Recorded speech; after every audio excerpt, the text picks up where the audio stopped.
Dr. Diane Mueller, welcome back to the Tick Bootcamp podcast. Oh, thank you so much for having me. I'm really looking forward to another conversation. And we're really excited to have you back again because so much has happened since episode 202, where we first introduced you to our community. And, we've had thousands of downloads, well over 50,000 downloads of your first episode. So I think it was really important now that you've had so many changes in your practice and your practices, I should say, that we needed to catch up with you again. And before we begin that part of the conversation, I do want to share with folks, because remember, this is an audio-only podcast, that one of my favorite people in the world and one of my favorite co-hosts, Michelle McKeon, is with us today. And Michelle, why don't you first introduce yourself to folks again, remind them about at least the episode where we introduced you to the community, and talk about some of the things that you're doing now, your recent move, and then we'll come back and introduce Dr. Mueller. Sounds good. Hi, everyone. Excited to be here. My name is Michelle McKeon. I specialize in tick-borne infections and environmental toxins. My practice is called the Lyme Specialist, where we look into a lot with not only Lyme disease and co-infections, but also environmental toxins. Specifically, mold mycotoxins is huge, and building biology, all of those logistics. I actually first met Tick Boot Camp on episode 141. And so we talked a little bit about my story. I've had my own health issues with Lyme disease. I ended up doing hyperthermia treatment. And then I also had a pretty bad mold exposure. So I developed biotoxin illness, SIRS, chronic inflammatory response syndrome, and then mast cell activation syndrome. And I've noticed that through the past few years, mast cell has really became a lot more popular, and unfortunately we're seeing more and more people develop mast cell. So I've pivoted my practice to look into that as well, and work with a lot of people that are dealing with some pretty complex conditions. Well, thank you, Michelle. So let's first, Dr. Mueller, remind folks that we learned about your creative spirit quite some time ago, right? We're almost at episode 400 here at Tick Boot Camp, and so about 200 episodes ago, episode 202, we learned about you and your creative spirit and all the different places that your creativity takes you. And there have been three major changes that we identified, which is what triggered us to invite you back to the podcast. But before we talk about the changes that Michelle takes you through, the revision of your business, the creation of My Lyme Doc, the spin-off of a new business, My Libido Doc, which we're excited to learn about, because there are so many folks in this community that are struggling with libido issues as a result of Lyme disease. Then, of course, you've updated your book, right? So we have those three different major topics that we're going to take you through. But before we do that, on a very high level, why don't you first, so that we're not derivative or repeating what we learned in episode 202, why don't you talk about very generally where you're practicing and how you came to, from a personal journey to your now professional journey to the Lyme disease community? Yeah, my Lyme Doc is a practice that is completely tele. So it's national, it's international. We are based in Colorado. And my journey, which is kind of perfect for this show that we're not going into it, because I've been talking about my journey for many, many years. And it's always a great thing when we talk about our journey, right? Like the high level things that people have heard is there was a moment where I was many moments, a long moment, I should say, where I could not walk, where I was having crazy memory loss, forgetting where I lived, those kind of things. And while I find that it is so helpful for people that see people that are understanding, that have walked the Lyme, the mold, the chronic illness journey themselves, I feel like it's very important to begin to make sure that we're positioning. And my goal is to stop positioning me, as like the hero, and really to position patients more as the hero, because I've already gone through my journey. And so I'm well, it's been an amazing thing. And really the goal is to say, hey, you guys are all survivors. You guys are all thrivers. You guys are all, really working hard to get on the other side. And you guys are the heroes that I really want to focus on. Okay, so let's talk about your creative spirit a little bit, and a little bit more about your background. So you have doctorate degrees in a number of different areas. So highlight for our folks again, just to give them context for this podcast, how many doctorate degrees you have, and where you're primarily practicing.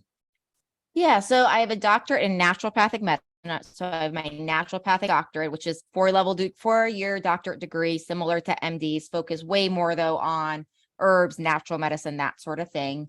And then I also have a doctorate of acupuncture and oriental medicine. So that really allows, even though I'm doing I'm not really doing acupuncture anymore, I still draw from some of those theories of Chinese medicine. And Chinese medicine is so focused on looking at patterns. And so there's like energetic patterns that we see with Lyme and mold that happen in the body. And that's part of how I draw from that area. So for example, liver qi stagnation. Everybody talks about detox in Chinese medicine. We talk about liver qi stagnation, for example. So when thinking about prescribing, I also think about that sort of pattern that we see in people, in addition to the standard, diagnostic, hey, it's Lyme, it's Bart, it's Babesia, whatever it is. I look for both types of, say, information with formulating treatment plans. All right, so when we introduced you in the past, we talked about your creative spirit. You're an author, you're an educator, you're a practitioner. You have a diverse set of interests in both mindset and in healing from environmental toxins, from various forms of microbial challenges. So why don't you first now introduce to folks the changes that you made in your practice, and why you started My Lyme Doc, and how that's different than the way you were practicing when we last spoke with you. Thank you. Yeah, at My Lyme Doc, one of the things that I really wanted to focus on truly was just a ability to find the people that need me better. So renaming it to something that was Lyme in the title, just like you, Michelle, where it's like, oh, it's very clear what I do now, where I could find more people that really need my work. So that was some of it. So another component of it really is bringing it tele. I also have another thing I've added since I am now at My Lyme Doc is I have a DIY program. So in the DIY program, it's videos that basically go over any lab tests that people need. And it's basically teaching people how to think like a Lyme clinician or doctor. Because I find that there's, certain people in a large portion of the population that has drained resources. And they're like, I need testing. I need to know what's going on, but they've already spent $70,000. And so I also wanted to formulate something that I could really have for that community. So in my DIY program, it's really just a bunch of videos that are teaching people, how do you know if you need thyroid tests? How do you know if you need adrenal tests? How do you know if you need Lyme tests? And then teaching them through video education, how to get these tests direct to consumer, what the tests mean, and how to build and think about building their own protocol. So it was another thing I really wanted to add, was a way of helping people that really can't get the help because they've drained their bank account and taken out the second mortgage and all of those things. Yeah, that's very interesting. So for people that are in this tick-borne nightmare, and then also dealing with biotoxin illness and having a whole influx of symptoms, when they're reaching out to you, what's kind of your protocol that you first look into? Do you have a certain type of direction for doing things, like first starting with detoxing and then possibly pathogens, opening up drainage pathways? How do you start working with clients or patients? Yeah, it's another thing that kind of links the clinic. It's in your mind. And I go to page 137, you guys. So if that's helpful, it's basically a 4-phase method. And it really is based upon what I've observed for years in working with these, complicated tick-borne and environmental toxic type of scenarios where people are so exhausted. And people have their adrenals are off, their thyroid's off, they're micronutrient deficient. Oftentimes we have so much leaky gut and gut inflammation. We're not absorbing things. And some of the times, and actually quite a bit of the time, I've seen scenarios where people, it's like if they start on, say, detoxification support right away, or if they start on antimicrobials, whether pharmaceutical or herbal, that oftentimes they crash, right? And we get MCAS, we get mast cell activation, we get other types of inflammation, we get herxing, all the different things that I know, listeners know about. And one of the ways I have found that helps people so much more is actually starting very early on in the process, usually first thing, with building the reserves up. So this means that oftentimes for people, before we go into a detox, before we go into an antimicrobial protocol, we're actually saying like, let's get thyroid into fairly close to optimal range. Maybe not totally optimal before we move on, but let's really build up the thyroid. Let's really build up the adrenal glands. Let's get DHEA high. Let's work on sex hormones. And essentially the way I look at this, the way I help people try to understand this, actions, these types of processes are energetically expensive to the body. Meaning detox uses a lot of nutrients. These enzymes that people talk about in phase 1 and phase 2 of the liver, for example, they use a lot of nutrients. We burn through a lot of B vitamins. We burn through a lot of vitamin C. We burn through a lot of different nutrients. And by building up stores that are oftentimes depleted ahead of time, we actually set somebody up for a better scenario of being able to detox more appropriately. So the first stage I usually guide people through at this point, and of course, everybody's different and unique, but the most common thing that I do is really starting, I call it metabolic building, and it's really building up the body and anything we think about like metabolism, like I said, thyroid, adrenal, sex hormones, micronutrients, mitochondria, lower inflammation, and more before we move on to the next step. So I'll pause because I just said a lot before I continue on the next step. So I think that's really helpful because I'm sure a lot of our listeners, when you're in the Lyme world, you're feeling super frustrated. And many times the idea is like, okay, you get diagnosed, you're dealing with a pathogen and you want to kill this pathogen to move forward. But like so many of us who have gone through this journey, that's not always how the body reacts. And if you do too much killing or too many binders for toxins, you can actually feel worse first. So it's really good to take a step back and look at the whole body and really make sure the body is ready to be more receptive to these other treatments down the road. So I love that you're looking at everything first, figuring out what the body really needs of supportive pieces so that it can be receptive to the treatments that you implement later on. So I think that's really helpful and something that's key when you're going through the complex illness world. What was going to be the second step that you mentioned? Well, just real quick before I jump into that, one thing I want to make sure to say here is because so many people will come into my clinic, for example, be like, oh yeah, my doctor looked at thyroid.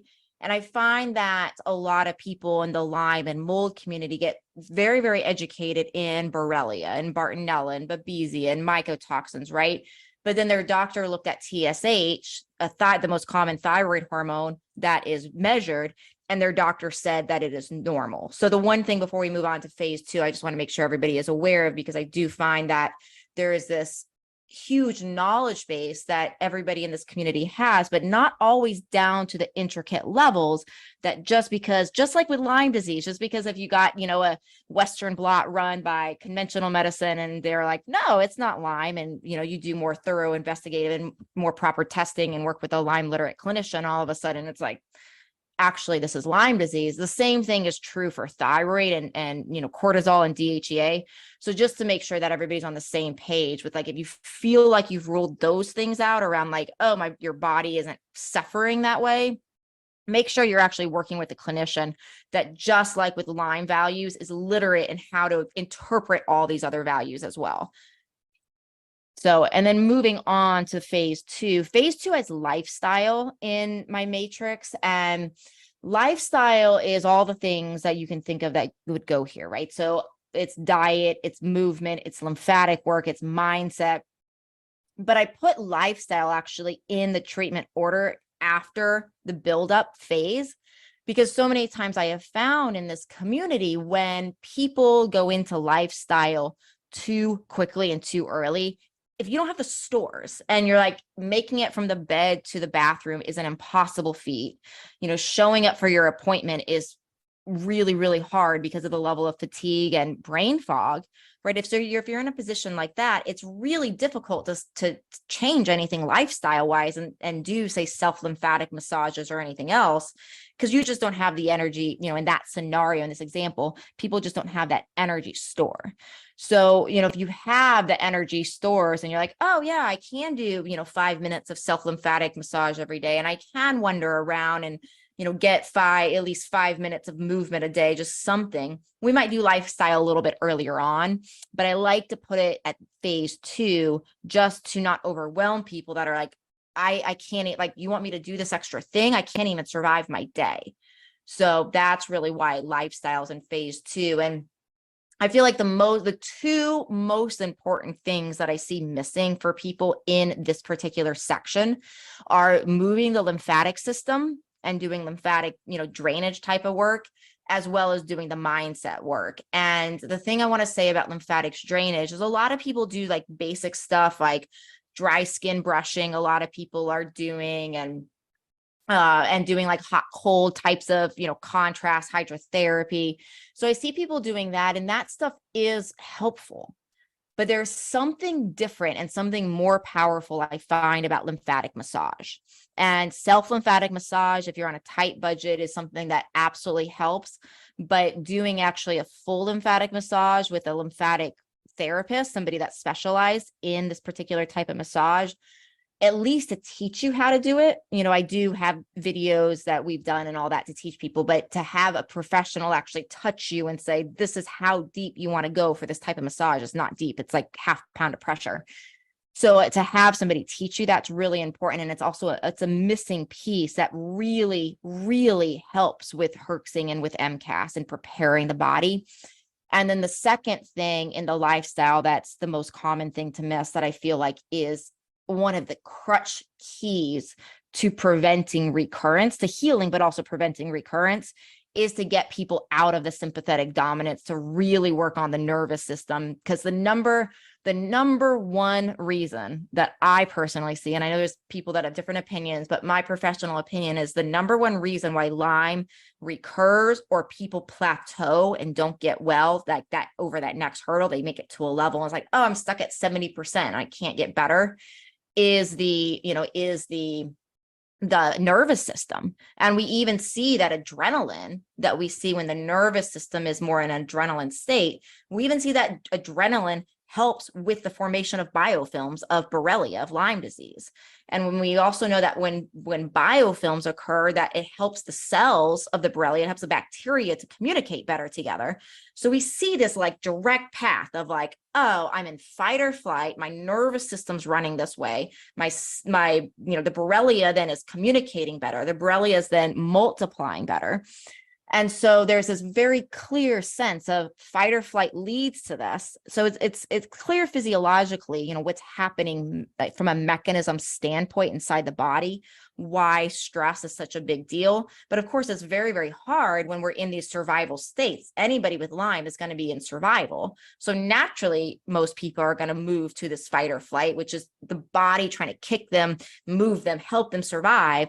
But it's almost this backfire type of scenario with the body where it goes into this fight or flight. And then we wind up, having these recurrence and having a more difficult time getting out of the Lyme scenario. So that's why, in part, the book, it's called It's Not in Your Mind for many reasons. And one of them is because obviously that's what people hear a lot, and we got to get help everybody feel supported. But the other is to like also bring just like awareness to the mind and the importance of the mind in the healing process. Yeah, I completely agree with that. It's really hard to heal if you're constantly in fight or flight, and having a chronic illness and going through all of these like really misunderstood conditions and trying to navigate it is incredibly stressful. So we understand how people can get there, and then also having inflammation from toxins and pathogens that can create anxiety symptoms. It's very difficult to manage. But if your system is always in constant fight or flight, then implementing certain supplements and certain treatments, oftentimes your body will kind of be like, whoa, even if it's good for you, it might just be too much for your system. So being able to regulate your nervous system is absolutely key. And I love that in your book, towards the end of the book, you're talking a lot about your mind and how different ways to work through it. And one thing that I really resonated with myself and a lot of the clients that I work with dealing with tick-borne infections is when they wake up, they usually do like a body scan. And so like, imagine waking up and then the first thing you're thinking about is like, okay, what are my symptoms? Do I have a migraine? Am I like having neuropathy? But that's not the best way to wake up and kind of start your day. It's easy to do, and I used to do it too, but you gave certain tips and tricks of waking up and how to think about things to start your day and move forward. Can you tell us a little bit more of some of the tips and tricks to help your mindset move forward when you're dealing with a chronic illness? Yeah, one of the things I really pull from is the psychology concept called parts work.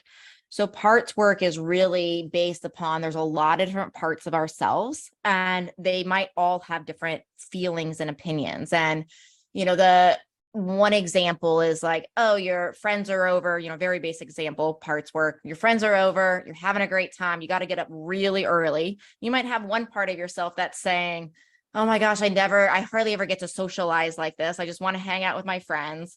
And, and there's that part. Another part's like, I got to get my butt to bed because I got to be, functioning tomorrow. Right. So it's a very, very just broad. We all deal with parts work, whether you're in, a chronic illness state or health.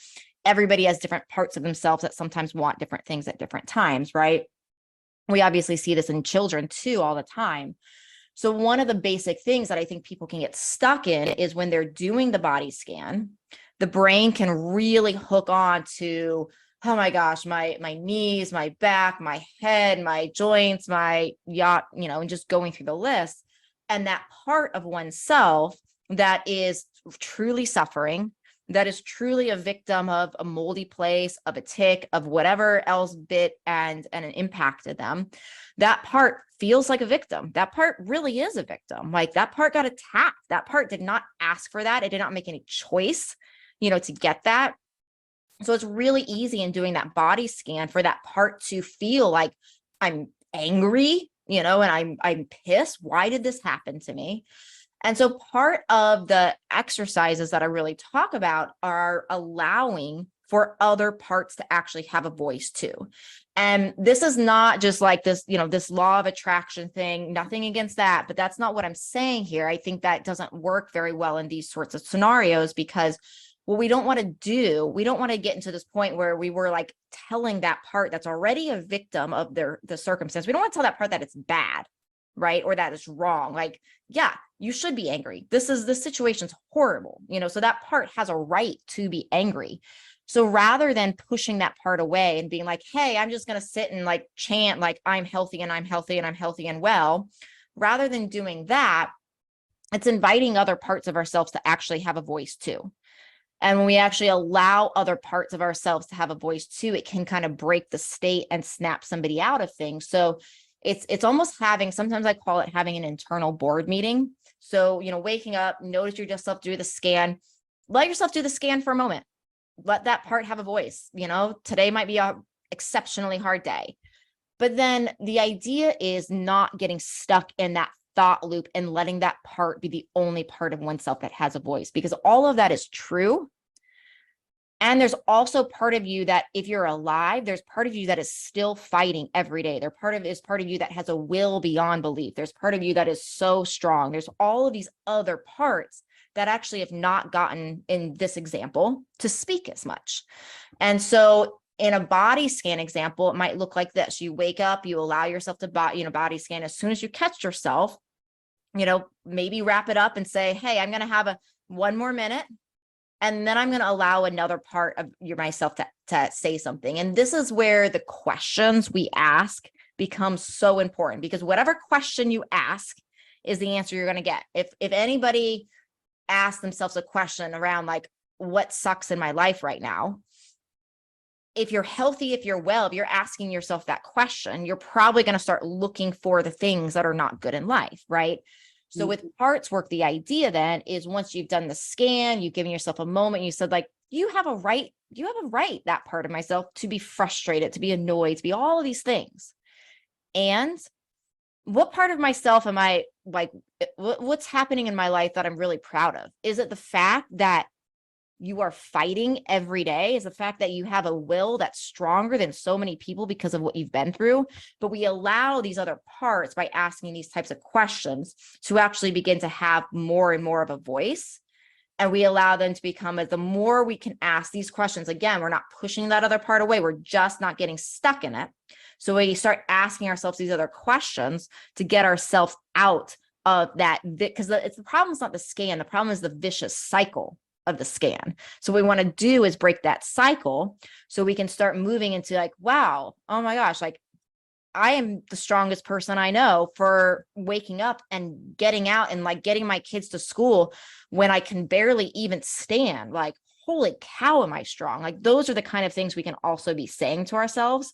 So we just start allowing more and more of those parts to come in. And you guys, this is a practice, right? So it's like what you might find is you do this, you do an exercise like this, and you say something, you're proud of yourself, and like 5 minutes later you're like, oh, but this sucks, right? So it's a practice. It's not like all of a sudden it's movement, and you're, for most people, it's not like, oh, I'm starting to do this parts work and now this other part of me is never, not going to be in charge anymore. It's a practice like anything else, but that's a huge component of this. Yeah, really working as a team with your body instead of being frustrated with your body, looking at what is your body, what can your body do, and what you can be proud of with your body and move forward with that. I think that's really important. I had a question. So when I was reading your book, and even just working with my clients, I do a lot where you're focusing on mindset first to get your body more receptive to treatments. And then there are clients that are working on mindset and they're still having a hard time with treatments. And this is more of like the mast cell activation syndrome. Something that you mentioned in your book is different types of peptides. One of them is KPV. And I'd love to learn more about that because it seems like that can be a game changer when you've tried other things like chromalin and cotadopin and so many other mast cell stabilizers that really haven't moved the sword a little bit, where KPV seems to be something that maybe we should be talking about more. Yeah, I'm really excited about KPV because I don't know about you, but frankly, I've been a little bit underwhelmed with the mast cell stabilizers in my practice. Yep. I have seen some people where they absolutely help, right?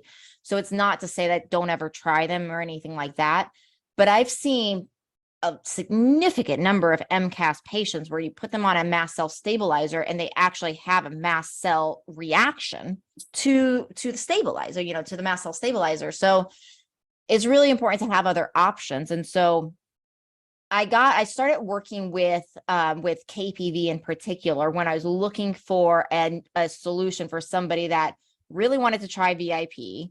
They tried a little bit.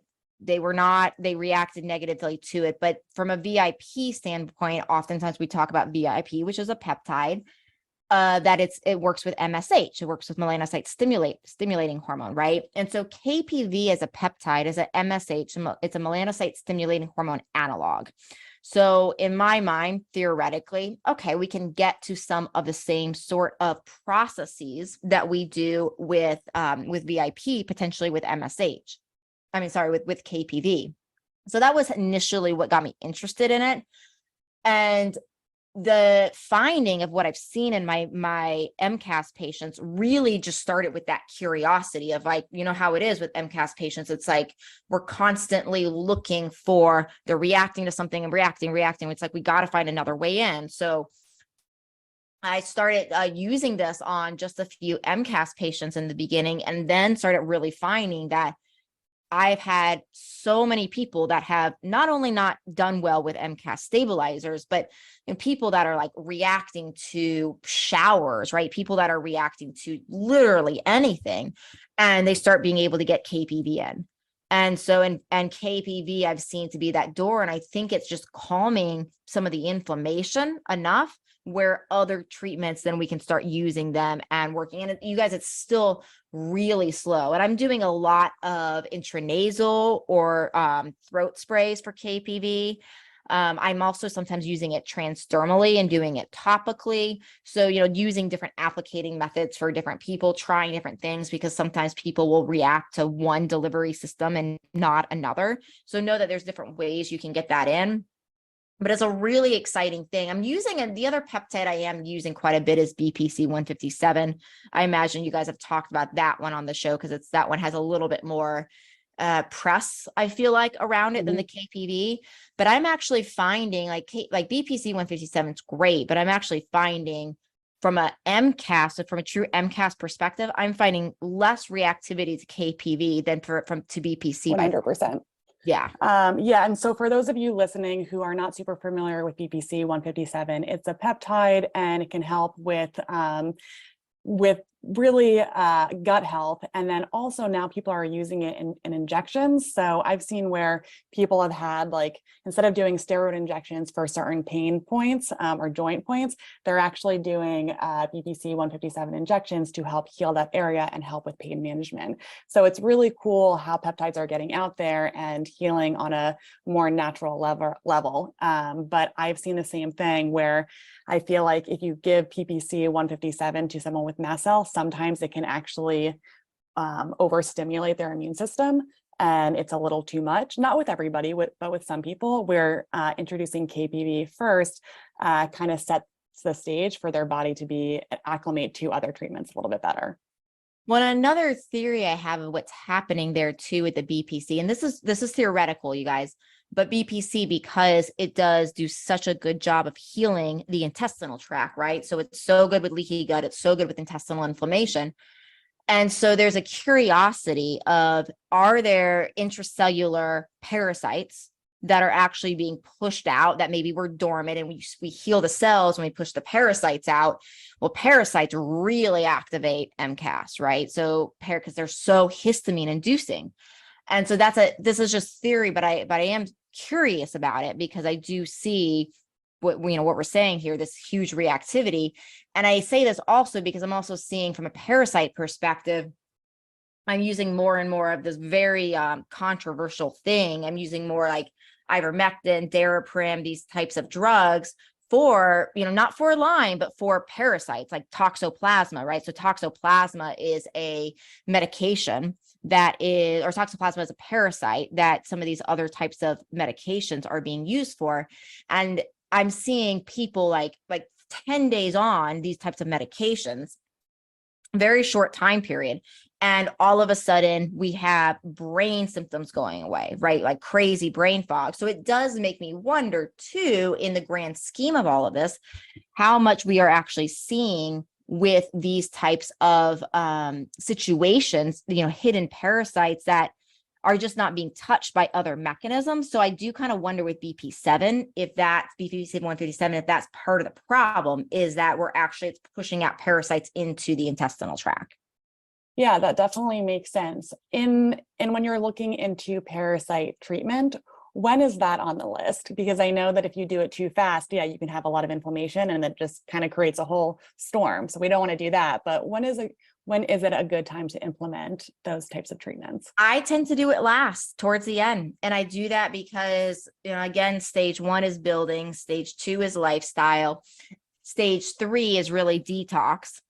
And I like to detox before I kill, because the problem is when we kill before we detox, when we, kill parasites, we kill Lyme, we kill all these various things. When we do these things prior, what winds up happening is we wind up getting to a point where we have all of this die off, and we wind up, if the liver's already backed up, if we already have phase 1, phase 2, phase 3 down regulation, meaning the liver is going slower, we have already a toxic backload, and then all of a sudden we kill and we bring more toxins into the system because of the die-off of killing the microorganisms, we can really make somebody worse. So, I find, as I think you kind of alluded to a little earlier in this conversation, that it's so common that when we get these tests back that show that we have these microbes in us, it's so common to be like, get them out of me, get them out of me, get them out of me. This is the problem. And all of that is so normal. But I really work to teach people that if we do this too soon, not only is it probably not going to work, but it has a huge possibility of actually inflaming you more and making you worse and flaring MCAS and everything else. So I tend to do that much later, the killing the parasites and all the other infections much later in the treatment process.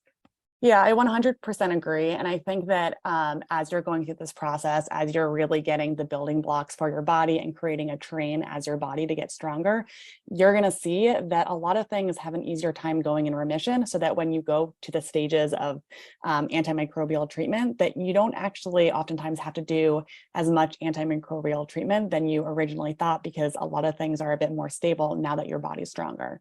Yeah, I see that so much. And that's what we want to be, very careful of, because also, we talked about mindset earlier as a huge component of recurrence. But another huge component of recurrence, I find, is that the immune system has gotten so damaged.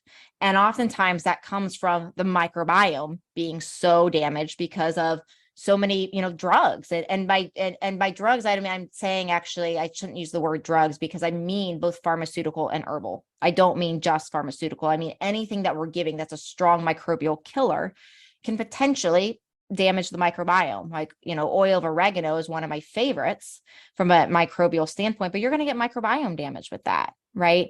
So there are herbs that are definitely more, safer than others, for sure, for that. But it is a concern that when we're killing the bad guys, what are we doing to some of our natural good guys, our natural good bacteria? And since our good bacteria, as a naturopath, like, we focus so much on these good bacteria, because one of the things they do is they provide our immune system support, a huge amount of our immune support. So if we destroyed them, it's so easy for the persister cells, the dormant types of form of Lyme disease, to flare later on because of that scenario. So on page 46 in your book, you talk a little bit about persister cells. And for those of us listening who are uncertain about persister cells, can you go into that a little bit more? Yeah. Persister cells are super interesting. Like, they are a fascinating part of Lyme, of Borrelia, as well as a few other components of things. So essentially, your basic biology review, microbiology review, or lesson for those of you that never really studied microbiology, is that essentially bacteria have circular DNA, and the circular DNA is called a plasmid. They're actually able to share and exchange information. So if we have, for example, we have a bacteria over here and we have a bacteria over there, and they meet each other, and one of them is resistant to a antibiotic, they will actually share a piece of their DNA. And now you have two antibiotic resistant bacteria. But the interesting thing that changes on a cellular level, on a bacterial level, with the DNA, is that there's no remnant of the original bacteria left. So it looks, basically, the DNA has actually changed. Okay. So hopefully everybody is still with me. So essentially, to sum that up, when we have antibiotic resistance, what has happened is a bacteria has new DNA, and there's no DNA that is of the remnant bacteria left. Persister cells, one of the things that defines a persister cell is it can meet other bacteria that have this DNA where it's normally exchanged, and they can interact with it, but they actually retain their original DNA. They don't actually form this new DNA. So we know tuberculosis does this. Certain forms of E. coli are seen in the research that do this, and Borrelia. There may be others. That's what I've seen. And so essentially, because of that, these are those highly antibiotic resistance. And so what you'll see sometimes, like, in laboratory studies, is that it'll look like all the Lyme is gone on, like, a petri dish, like on a culture cell. It'll look like everything is gone. And then weeks go by, and then all of a sudden it starts growing again. You didn't even realize it's there, right? So that's what these persister cells are. And the problem is, if you think about this, how this actually operates inside of a human body, is, what does that look like inside of a human? It looks like you feel better. It looks like the antibiotics or whatever medication you use worked. And so it feels like, oh my gosh, I'm getting a hold of this. And then you crash, right? And it's like, what's going on? It's like, I'm a yo-yo, I'm getting better, I'm making progress. Crap, I'm crashing again. And that's not only a physical nightmare, it's a psychological nightmare. And that's, that's what these persister cells are. And that's why using different types of techniques we have to get to those persister cells is super important. It's another vicious cycle we got to get out of. What are some of the treatments that you'd recommend specifically for persister cells? There's two huge things to focus on, and one is pulsation therapy. So pulsation therapy is when you do, like, the most classic thing I do at this point is 5 days on, 2 days off, in part because it's easy for people to do. By on, I mean you're on your antimicrobials, and by off, I mean you're off your antimicrobials for treating Borrelia. So you do 5 days where you're like doing your treatment, 2 days off, 5 days doing your treatment, 2 days off. So that can really help. One of the things it's doing is it's preventing, that Lyme from going into dormancy by pulsing like that. The herb that I use the most for it, and it's because it outperforms even pharmaceuticals in research study, is Cryptolepis. And the study that came out on Cryptolepis a couple years ago is really mind-boggling how well it performs. It exceeds other herbs, it exceeds antimicrobials for getting to these persisters. So I really feel at this point, until we have, maybe something stronger that we learn in research, at the point that we're at in 2023 here, is that this Cryptolepis is almost essential as a part of people's treatment at some point. It might be, it's like, it doesn't have to be in the beginning if you're reacting, you're herxing, if it's causing problems. But if it's not something you use initially, even when you're feeling well, like if you're like strong, you're like, oh, I'm not reacting to anything anymore, I would definitely encourage you to even do crypto at that point, because what we're really trying to do is get to those persisters so you stay strong and you don't have this recurrence relapse thing that we can sometimes have happen. Yeah, that is definitely one of my favorite herbals as well. However, for listeners, it is probably the most potent herbal that I use. So you really want to make sure that your body is in the right stage and your body is strong enough to handle it, and that you definitely want to go low and slow, and that you have detox therapies on board, because when those persister cells come out, then we really want to make sure your body can handle it. Yeah, and that's also why, like, in my 4-phase metric, crypto is in phase 4. It's not in phase 1, 2, and 3. So we're very in alignment there. Yeah, 100%. So we talked a little bit about the peptide treatments and how you can actually take BPC-157 and help with different areas to feel better and tissues. And in your book on page 226, you talk about platelet-rich plasma injections. Can you explain a little bit about what that is and how that helps the body heal? Yeah, so platelet-rich plasma, otherwise known as PRP, is pretty simple. It's where somebody will draw your blood, and they use a centrifuge to concentrate the platelets. The platelets are where you have growth factors, where you have these basically molecules that signal repair in the body. And so because it's your own, it's like, obviously we can react to anything with these scenarios we're talking about. But I do find that because it's people's own blood, it's a very cool therapy where sometimes we can react less. It's just another way in. Of course, we have to be careful with MCAS. Sometimes I see MCAS people react to being stuck by a needle really bad. And this is an injection, right? So, take that into consideration. But essentially what we're doing is we're concentrating the molecules in your body that are about growth, that are about repair, that are about regeneration. And then when we use this in these areas, a lot of times it's done in joint spaces, for example. So kind of ideal when we know that Borrelia, Lyme disease, loves hyaluronic acid, loves to live in the joints because of all that hyaluronic acid there. And when we inject PRP into those areas, like what's technically happening is you're signaling the body that there's a problem there. So it's like high alert. Oh, bring the body's signaling systems to this area where we actually have more of the Borrelia likely. And so it's just another treatment that I like people to be aware of. It's not, I wouldn't say it's one of the more common things I have people do, but it is in my wheelhouse because I have seen people that are really stuck and they're like, I don't know what else to do. I have seen it really get some people unstuck.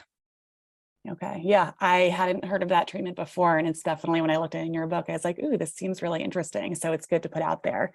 Something that you also talk about in your book is MRP2 and BSEP proteins. And can you explain a little bit more of what that is? Because you had talked about opening up drainage pathways and focusing on detox, but a lot of people don't really understand the logistics with detox and that there's different phases. So sometimes you take milk thistle, but that only gets at phase 1. So if you don't have your other areas looked into and supported, then it can actually kind of just like stop and not completely get the toxins through. So looking into these other proteins can be helpful. And you did a great job in your book of going over it. Yeah, I'll touch a little bit on it here. I do want to refer everybody back to episode 202, my first interview, because we did go pretty far into detail in that interview on that, but just high level because it is so important. So, to take just a quick 45 seconds to high level it. Essentially, when the toxins are broken down in the liver, they have to be transported out of the liver. And if they're not transported out, they actually go backwards into the bloodstream and back into circulation, essentially. So these proteins that you're mentioning, the BSEP and the MRP2, are just proteins that we need to help work better because they transport the protein or the toxins out once they're broken down. And we go way into mechanism of way more detail in that last episode. So make sure you go back and listen to that if you want to dive deeper in there. Yeah, that's really helpful. Okay, the other question that I had is, so you've written another book and you've added to it. Your first book is Use Your Mind, and now it's Not in Your Mind. Can you go over some of the differences with the new edition? Yeah, and the new edition, I focus a lot more. There's two huge kind of things I focus a lot more. One, we've started covering already. It's the 4-point matrix, right? So I spent a lot more time in this book really talking about this build up phase of before we do the detox. And I do that just because of what we've, already said here around, it can be so exciting to be like, oh my gosh, I finally know what's going on. It's Lyme disease. And it's scary, but it's also great to finally know, that complicated positive test result. And so I find so many people get so excited about treatment of that I wanted to spend a lot more time emphasizing these earlier phases. So I go a lot more detail into that. I also spent a lot more time drawing out more details of my protocol. And the bigger second thing, kind of 3, is what it's turning into now, is really changing the stories I tell. So like I said in the beginning, even with the change of, my practice and that sort of thing in this new practice, a huge component of that has been, I want people to really begin to understand that make sure the mental, it's not in your mind, but your mind is the most powerful tool that everybody is. You're the hero, you're the one that's surviving this. You're the one that's doing the work, and you're actually the one that's going to get you out of this. As clinicians, we're guides, we're your coach, we're your mentors. Sometimes it even, we can almost be like a friendship, guiding you through this. It's so intimate and personal. And yet at the end of the day, you're the one that has to make the decision to take the supplements, to do the lifestyle changes, to do the pharmaceuticals, to do the peptides, whatever you're doing. So I focus so many more stories. It's less I really liked what Rich said offline around the first book was a memoir. And this book is way less of my story. I talk a little bit about that, but it's way less of my story. And it's really more oriented to hope, to telling stories of other people, how they survive, what their story is. Because I really wanted that to be more of the emphasis and to, make it less about me, frankly. Yep, that makes sense. So not only did you make changes in your book, but you also made changes in your practice. It seems like you made it to be more specialized. You have my Lyme Doctor, and then you also have another practice, My Libido Doc. And why did you decide to create that practice? And does it interrelate with Lyme disease at all as well? Yeah, so to be clear for everybody, so it's My Lyme Doc and My Libido Doc. So very easy to remember them both. And so essentially one of the things that started happening as far as in my Lyme practice was realizing how many relationships suffered. And relationships suffered, with I feel like Lyme disease, mold illness, if you're in relationship, you have a family, this doesn't happen to an individual. There's an individual that suffers typically more than everybody else, but it happens to the partner, it happens to the family too, because they turn into caretakers. They sometimes feel like, kids can feel like their mom and dad are not able to participate in life as much. And so it really is it happens to the community as well. And so in the context of really, looking at that, one of the things I started realizing is, yes, there's this mental component that relationships have failed, but also almost everybody has a loss of libido. And that also contributes to that connectedness to a partner, right? Sex drive goes down, people start losing their sense of self, body image changes, sense of self changes, and all of a sudden there's all of these different disconnects. So one of the things that started happening is once people started feeling well, then they're ready to like put energy back into the relationship. Then they're ready to like get that last like 3% or grow, which oftentimes is their libido, which helps with their connections, which helps with, I really think, a very healthy sex life. Now, what we know more and more with research with oxytocin, which is released when we hold each other, right? Which is released when we orgasm, which is released throughout the sexual process. Now we know it balances stress. Now we know it balances dopamine. Now we know there's even studies showing it improves body image. It improves weight, even. It can balance blood sugar. There's all these things that this beautiful act between humans can do. And so I've just been feeling more and more like we've gotten so far in functional medicine when people get well, of focusing on diet, of focusing on movement. And now, sitting is the new smoking. And so we're focusing on all these things, these foundational things, but it's one of the missing things, I think, still in true holistic health, is looking at libido and looking at a healthy sex drive, because of all that gets balanced in our life when this part is healthy. So it really began in part. There's a lot of ways it began. It's like, of course, through my own journey, like so much of what we do, but it's really been through a true observation of people in, this community of like, oh, okay, now we're well. Now we can focus on taking it to that true next level. So that's really what my libido doc is about. Yeah, that's really interesting. I've definitely seen that there's a huge correlation with sex hormones and tick-borne infections. So it's good that you're so specialized in that and really are able to help people move forward in that direction. Yeah, it's really great. And it's really great to be able to even talk to people about healthy communication and all the other parts that go into, safety and all these things that really get destroyed oftentimes when people have chronic illness. It's like, the Lyme rage, the Babesia rage, these things are so real, right? And that can lead to these patterns, even if somebody has never had a pattern, because it's so much like emotional and nervous system dysregulation. It can really then lead to communication patterns that are not beneficial for the relationship and that impact bedroom and intimacy life and all of that. So it's the fun part too, has been bringing it back to say, okay, well, how, now that the nervous system's repaired, how do we begin to have healthy communication and healthy conversations about this topic, sexuality, which has been so taboo in society? So I really think it's an opportunity too for people to not only begin to heal their body and their mind throughout this, but then to heal like relationship and communication and community impacts that happen with this disease process. Yeah, I agree. And relationships can definitely be difficult when you're navigating a chronic illness, especially something like tick-borne infections, which can be controversial and very misunderstood. And then also biotoxin illness, where that's even more confusing, especially if you're in a relationship living with someone and then, you feel a lot of symptoms from the home that may be giving you a mold exposure and your partner doesn't have any symptoms, and just trying to wrap your head around that and move forward together in the relationship.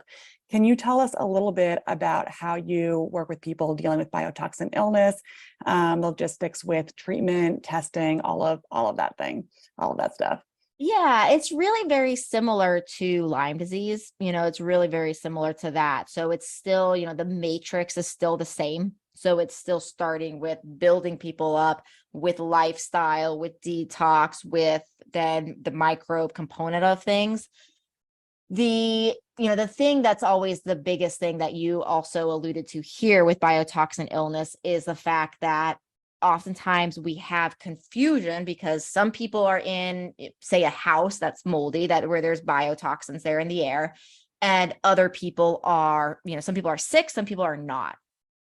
So I'm certainly in a similar camp as most people that are working with mold and biotoxins of, it's difficult, if not impossible, if you're living in a severely moldy place, to get well until you're in a safe place. Every once in a while, and this is extremely rare, you guys, this is like 0.5% of my patient population. But I do have people that come in and they're like, there's just no other option. Like, I have to find a way of, I can't remediate, I can't move. Like, either we're going to have to find something to make me tolerate it, or I'm just going to have to give up. Like they don't have any options, right? So every once in a while, that comes up. And so I'm very honest with people, around like, I don't see this work basically hardly ever, but I'm happy to try some things. And again, I want to be very transparent and clear about this so nobody is like misunderstanding this, that every once in a while I have somebody that can make improvements, not total wellness, but like, wow, my brain's working 50% better and I have way more energy again. Not 100% energy, still have other problems, right? So it's not totally eliminating things, but I have seen in extremely rare cases where people can actually make some level of progress. But for most people, for 99% of people, getting them into it, an environment that's safe is really important. And the other thing I would say is, it's always like the load thing. So I'm really a big fan. I should probably become an affiliate if that exists, but I make no money on saying this, you guys, for this app. It's called Yucca, Yuka. And if you guys don't know about this app, it's so cool. You put it on your phone and basically you scan. It's like this scanning app, and you can scan anything. You can scan anything around your home that's like a cleaning product, a food, whatever, anything that has a barcode, you can basically scan. And I've not yet found something that I have personally scanned that's not in their system. So it's very well developed, and it'll give you a rating from 0 to 100. 100 is really good. It's very clean. 0 is not clean. And then it will list all the different chemicals that could be in there. And it'll, if it gives you a 50 out of 100 rating, it'll say, oh, because it's XYZ chemical, and it'll give you information about the chemical. And one of the greatest things about this product or this app is I've learned that there's not like a line, like you go to the store and you're like, oh, it's a clean line, it's a natural line. And there can be products within the same line that will rate a 7 out of 100, very bad. And then like you scan another product over and it's a 93. You can go through and it's like, oh, it's this one ingredient and they put it in that product and everything else is really clean, but there might be one ingredient that's really, really, really toxic. And so that's something that in, biotoxin type of communities, I'm using quite a bit, because it's another way of saying, okay, well, it's not going to solve every problem here, but it's just an easy way when we're dealing with load, and there's so much load, right? There's so many chemicals going in the body can't deal with. So we can start to take things out that we can control. Like if you can't move right away, remediate right away, there's other things you can control. And so that's another thing. Now, I would also caution you, if you're listening to this, that one of the things that can happen is you can hear this and be like, okay, I have to start scanning everything immediately. And then you can go through your house and be like, oh my gosh, I have to replace so many things. And so an easy way of doing this, especially when you're not feeling well, get the app and just every time you buy a new product, scan it then, whatever you're going to buy. So it's like you need to replace mascara, you need to replace dish soap, you need to replace whatever. And you just start one product at a time. Every time you run out of something, you need to replace it. That's when you check. And that can be a very less overwhelming way than to be like hearing something this and be like, I have to replace everything immediately. And then you throw things away. And there's that whole conundrum for people as well.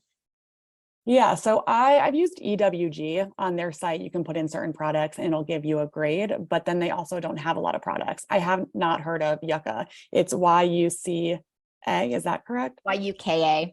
YUKA. Okay, yeah, that's great to know about. Creating an environment that's more conducive to moving forward and having less products that are toxic is going to be super helpful when you're dealing with inflammation, because it's just going to be adding less inflammation to your system. So I love that. Any other recommendations or even like testing that you like to do when you're working with people navigating this? Do you like go into ERMI testing and Hertz Me Too testing for the home, and then even the body? Do you like to test like mycotoxins and SIRS biomarkers? Yeah, I use ERMI more than Hertz Me these days, just because I love, like, Hertz Me is cheaper. Hertz Me does a great job of like a level of things, but I have seen situations where people's Hertz Me's are fine and their house is making them sick and the ERMI is positive. So sometimes I'll use ERMI as a way of trying to keep things as cost contained, but I've tended to go more for the ERMI for home testing. The other thing I like everybody to just be, I've said this a bazillion times, I'm sure other people will say this, have said this too, so I will only say this for 15 seconds, which is not every mold inspector is out the same. In fact, a certification means almost nothing in the mold inspection world. It just means they train in some methodology. It doesn't mean they know anything about biotoxins and how to find them. So you can't just go online and be like, oh, this person's like certified and they're comparing air in the home to air outside and it's fine, so you're good. No, you need somebody that's more of a professional than that. But the ERMI dust test is a really good intro dust test. So I do that. I used to do a lot more with the SIRS kind of biomarkers. I've really gotten away from that at this point. Not saying I don't ever do them. So, these are things like our MSH, like our TGF beta 1, our MMP9. And I do a lot more with urinary mycotoxins at this point. And the reason I really like the urinary mycotoxins is it's a lot more specific for mold, right? Because some of those SIRS biomarkers, it's like, they're great to track progress and see inflammation change and to see that, ADH has improved and people are properly absorbing and excreting their water and there's a lot of good things about that. There's a lot of good things about those biomarkers, but they're not really telling us that it's truly a mold problem. And the other thing I feel like is very important to say is there are a lot of people that really are concerned that these urinary mycotoxins are only like found in food. There's like research out there food does not change these levels.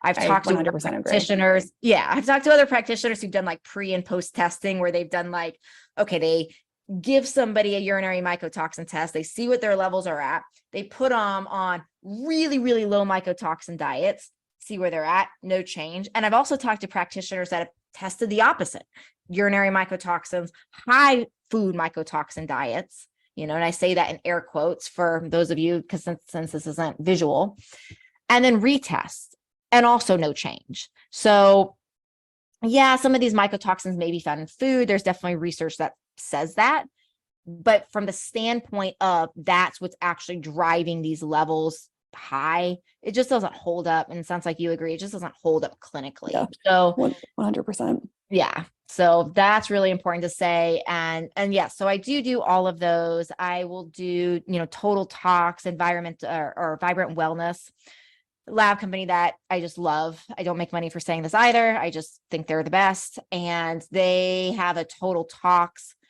profile that goes through mycotoxins, that goes through things like glyphosates, that goes through a ton of pesticides, herbicides, and a lot of other things. So that's another thing to look at. Those types of things are just important from a total body burden, but you can also learn things about that. For example, if you have certain things in your body, like if you have, say, a high level of glyphosate in your body and you're not eating GMO, you're not eating wheat that's used, where glyphosate's used in the drying process, and you find high levels of glyphosate, for example, then you know that you can do things to target glyphosates more particular, in your eradication process as well. So you brought up a lot of really great points. You brought up ERMI test. And for those of you listening who are unfamiliar, basically an ERMI test will test mold spores. So you can do either a vacuum or a Swiffer, and you get a dust sample and then you send it in. And I think it's like 35 or 36 different types of mold spores. And looking at the different types that are in it will give you a clue of if there are certain mold spores that are more dangerous than others and at what level they're at. And then doing different tests on your body, like a mold mycotoxin test, shows that mold spores are in our home and they create mycotoxins, which is what we breathe in and that what we can test inside our body. And there's actually charts where you can look at the mold spores in your home and the mycotoxins in your body. And if it's a present exposure, it's going to align. So like aspergillus creates ochratoxin. So you might have high levels of ochratoxin in your system. And then in Dr. Mueller's book, she actually has a page that goes into the different types of mycotoxins and the different types of binders that are very effective for those mycotoxins.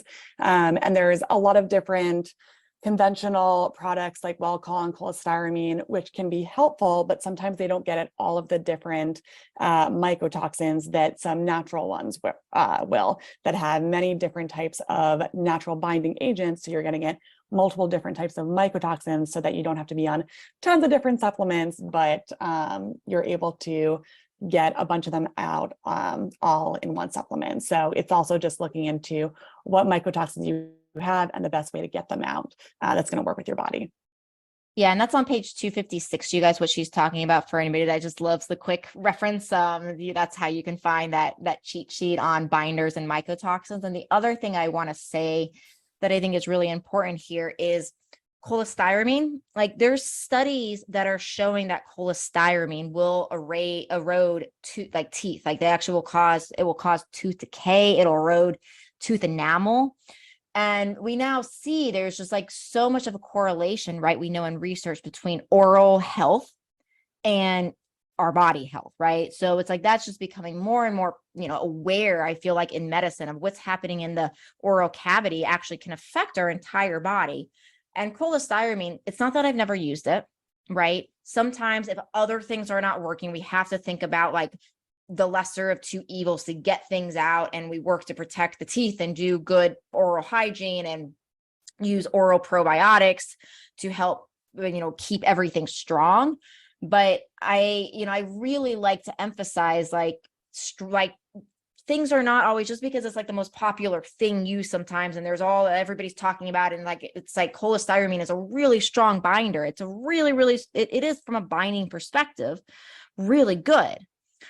But if we look at other things, it's just a consideration around what other things could it be damaging, and making sure that is considered in your process of whether or not this is a medication you want to use. Like I said, sometimes it might make sense, but it is good to know that it does erode teeth and it can, erode enamel, and that should be used, that knowledge should be used and considered in your process around deciding if that's the right treatment for you. Yeah, 100%. And then looking into the mold mycotoxin piece, a lot of times it can really affect your mitochondria. What are certain tools that you help people in supporting their mitochondria? So there's definitely, some of the problem I think with the mitochondria really comes down to making sure that we're not damaging the mitochondria. So that's a huge portion of it, right? So it's like, people talk about mitochondrial dysfunction all the time. Well, why is the mitochondria dysfunction? Well, it's dysfunction because all of these things, right? So it's like we want to get rid of the toxins and the infections, all of these things that are damaging the mitochondria, and that will also help the mitochondria. And when the mitochondria has been damaged, and the mitochondria, just for everybody to remind them, that's the powerhouse of the cell. That's a part of the cell that is creating all the energy.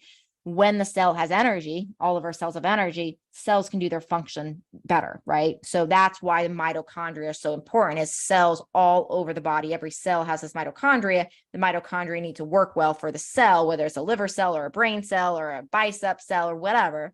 The mitochondria help that cell to do the job of that particular cell. So, so there's some basic nutrients we can certainly use, like carnitine really works well, NAC works well, ALA work well, CoQ10 work well. So oftentimes we'll use, and that's kind of a mitochondrial 4-pack I talk about in my book. That's really, beneficial. A lot of people use NAD and do things like IV NAD, which can work. We also need to be careful about the impact of NAC or of NAD on methylation and the methylation processes. So it's NAD IV is something to consider, and people ask me about that one all the time. And I do see some people do really well with it. I just think it needs to be used cautiously. Yep, I completely agree. So we talked about tick-borne infections, mold mycotoxins, libido, mindset. Was there anything else that you wanted to put out there and let our listeners hear, or any last words of wisdom? Yeah, the other thing I would just say, and I think the thing to bring it back to, is the thing that I think really is the easiest to fall away from, and it's really the nervous system. We've got to get the nervous system sending out these signals. So we talked about that in the body scan. I tell people that I don't really care much if you're doing visualization or meditation or brain retraining exercises, like, hack the mind kind of stuff we talked about a little offline.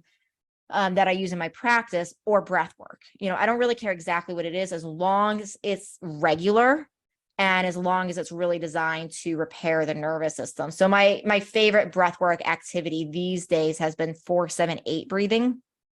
And that's when you breathe in for 4, you hold for 7, you breathe out for 8, and there's no hold after the exhale. You just breathe in for 4 again.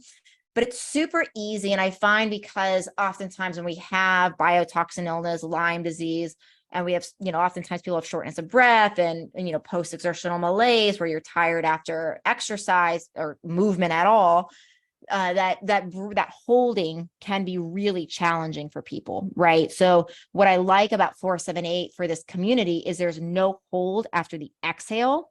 So there's not that like air hunger thing that's happening because you're holding your breath after an exhale and you already have air hunger. So I found this as a fairly easy exercise. Every once in a while I've had people that they have to, cut down that 7-second hold a little bit. And that's fine. But I found it's a fairly easy one for people in this community to do very well. And it's so good about getting the parasympathetic, that healing part of our nervous system working well. The other thing, and this is something that my amazing breathwork teacher, Callie, who's out in Costa Rica, taught me that I think is so, so, so important, is oftentimes when starting a new practice like this, it's very important to do something for 10 minutes. And 10 minutes at a time, even if you can't commit to that every day, if you can, that's better. But at least to do 10 minutes a day as much as possible in the beginning, because what we're doing is we're getting your mind oriented to, oh, I do this and I notice something, because you can still get, what I think is important to differentiate here is you can still get benefit with some of these practices when you're doing short amounts of time. So if you have 1 minute to do a positive thinking exercise, if you have 1 minute to do a visualization, if you have 1 minute to do a breathwork activity, do that.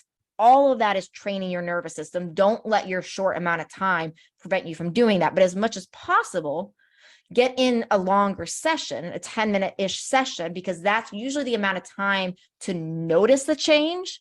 And if you notice the change, you're going to be more likely motivated to come back to do it again and again. And it really is this regularity. And I really want to end with this, because I feel like we do all of this great work on the body and we do all of this great work, but I feel like it's probably the single most important thing to prevent recurrence and to keep people well is getting out of the vicious cycle of the mind that just happens naturally to, most of us that have gone through chronic disease.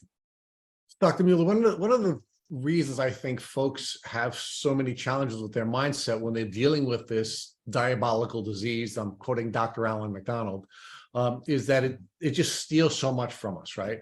And one of the things that we're really excited about with you is that you are very tastefully and professionally dealing with the intimacy piece in a way that no one else has.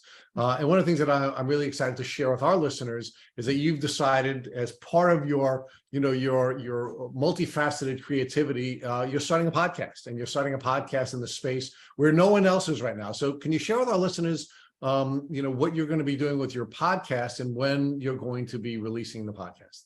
Yeah, the podcast is called The Libido Lounge. I'm really, really excited about this, you guys. And it's going to be launching, by the time this launches, it should be out. So basically it's going to be this fall is when it's coming out, fall of 2023.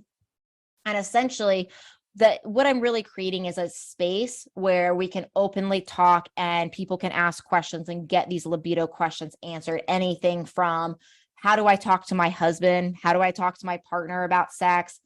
What is a normal hormone test? How do I go try something novel with my partner that I've been married to for 40 years, right? Because so much gets lost. And so it's really, really designed to create a safe space and to do this in a way that is, sexy and provocative, but also classy, also really speaking to people that are really wanting to have these kind of conversations that are taboo, and do it in a very, also professional and classy and well put together way. So I'm really excited about it. When it launches, it's going to be the first series we're doing will just be me kind of introducing a bunch of topics. And then I already have guests lined up that we're working on getting on to talk about all sorts of things. And so if you guys have anything, as this launches, where you're like, oh, this would be a super helpful topic, my goal with this is really, really to serve, my audience. So you can find me at my Libido Doc for that, and just shoot me over an email there about any kind of conversations that you feel like would really be valuable to you in that space. Thank you for sharing that. And I can't think of anyone better suited for tastefully dealing with these very important topics that are certainly having an impact on us in so many different ways. So, and I want our folks to know that Matt and I will be doing everything we can to keep people informed about this new podcast and to assist you in any way we can to help you to launch it. So thank you so much, Dr. Mueller, for coming on. And Michelle, thank you so much for being kind enough to co-host for me and with me.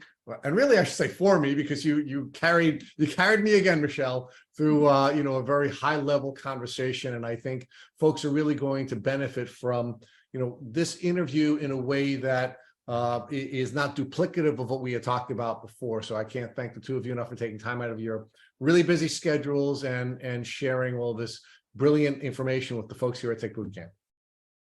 Thanks so much for having me. I love co-hosting at Tick Boot Camp. You always have great information and create such great awareness. And I love meeting new doctors like Dr. Mueller and getting to know her and all that she has to share as well.